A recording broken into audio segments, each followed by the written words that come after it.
Hello viewers, welcome to my channel life and living. అందరూ ఎలా ఉన్నారు?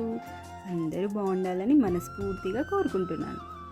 వీడియోలోకి వెళ్ళే ముందు నన్ను ఇంతగా సపోర్ట్ చేస్తున్న మీ అందరికీ థ్యాంక్ యూ సో మచ్. ఈ వీడియోలో మనం లక్ష్మీదేవిని ఆకర్షించే గడప అలంకరణ మరియు పూజా విధానం గురించి తెలుసుకోబోతున్నాం. ముందుగా గడపని నీట్గా క్లీన్ చేసుకొని ఉంచాలి.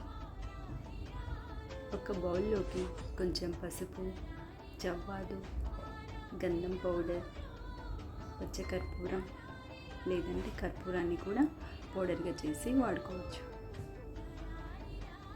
ఈ పౌడర్స్ అన్నింటినీ వాటర్తో కానీ లేదంటే రోజ్ వాటర్తో కూడా మిక్స్ చేసుకోవచ్చు. కంప్లీట్గా మిక్స్ చేసిన తర్వాత దీన్ని గడపకి ఎక్కడ మిస్ అవ్వకుండా కంప్లీట్గా అప్లై చేయాలి.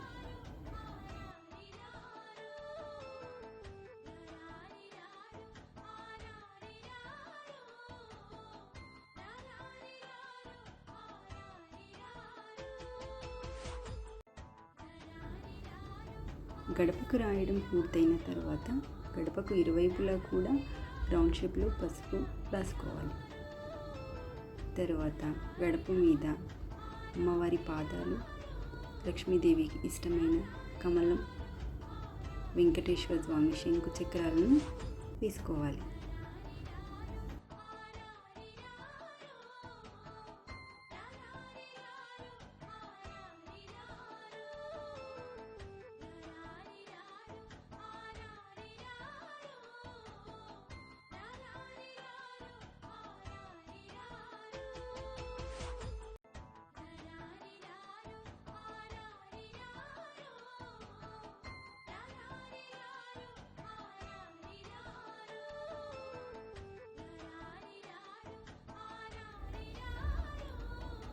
గడపకు ఇరువైపులా అష్టదళ పద్మ ముగ్గుని వేసుకోవాలి.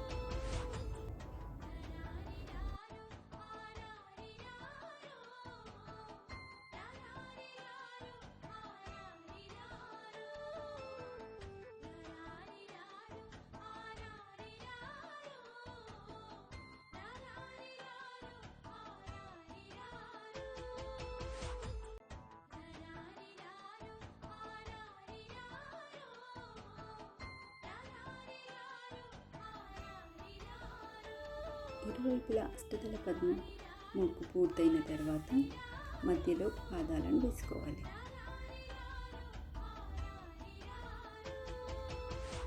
ఎరుపు రంగులో పాదాలు ఎంత అందంగా ఉన్నాయి కదా.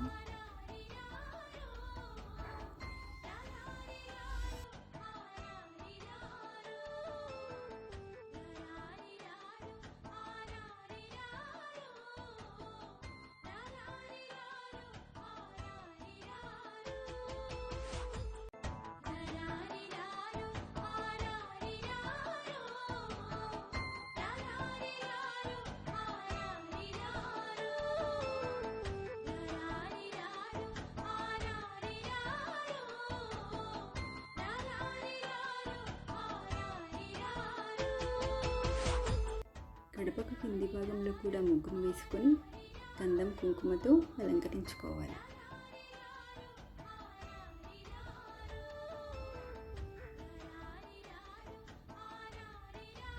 తర్వాత గడపని పుష్పాలతో అలంకరించుకోవాలి. 3 ప్రమిదలను తీసుకొని అష్టదళ పద్మంపై అమ్మవారి పాదాల మీద ఆకు పెట్టి ఉంచుకోవాలి. 3 వత్తులను ఒకటిగా చేసి ప్రమిదలో ఉంచాలి. దీపాన్ని నేరుగా అగ్గిపుల్లతో కాకుండా అగరబత్తితో వెలిగించుకోవాలి.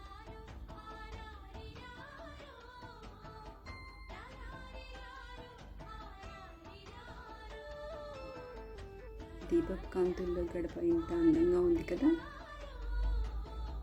శుక్రవారం కానీ మంగళవారం కానీ గడపని ఇలా అలంకరించుకోవడం వల్ల లక్ష్మీదేవి అనుగ్రహిస్తుంది. ఇక్కడ నేను ఇంట్లో తయారు చేసిన ధూప్ స్టిక్స్ని వెలిగిస్తున్నాను. దీని ప్రిపరేషన్ ప్రాసెస్ని నేను నెక్స్ట్ వీడియోలో షేర్ చేస్తాను. చివరిగా గడపకి హారతి ఇచ్చి పూజించుకోవాలి.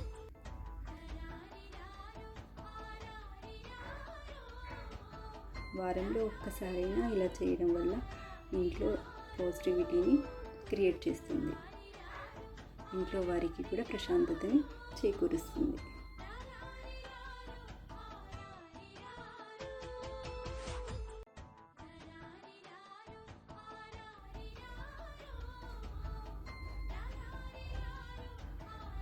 మీరు కూడా ఈ పూజా విధానాన్ని ఫాలో అవుతారని అనుకుంటున్నాను.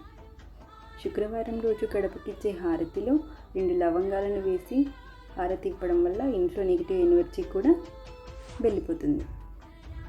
వీడియో నచ్చినట్లయితే లైక్ చేయండి, షేర్ చేయండి, సబ్స్క్రైబ్ చేసుకోవడం మాత్రం మర్చిపోకండి.